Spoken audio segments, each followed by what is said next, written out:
Ndio sababu kubwa ambayo watu wenye fedha na watu ambao hawana fedha kuna utofauti. Nisikilize, watu ambao hawana fedha wanatumia nguvu kubwa waonekane wana fedha. Maana yake wana force kuwa na physical things, vitu vya kushikika vya gharama ambavyo yani uwezo wao na vitu wanavyomiliki haviendani, wanashindwa kuinvest. Watu wenye fedha multiply zile hela zao, hawahangaiki kutafuta impression kwa watu, yani kutafuta kuonekana kwa watu. Wanacho focus, wanajua tayari mimi na hela, so haina haja kujionyesha. So anakuwa simple sana, yani mavazi kwanza, kila kitu. Ila hawa ambao hawana chochote, very complicated.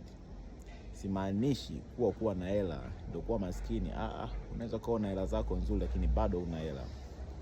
Mindset, akili inaendana na utajiri.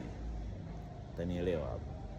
Kwa akili yako ina focus sana kuonekana, watu wakuone umevaa nini na kitu gani, bado sana. Ila akili yako ikiwa imefocus kuinvest kile kidogo unachokipata, huo ndo utajiri. Utauona, lakini after 5 years 10 years lazima ufanikiwe. Easy yani.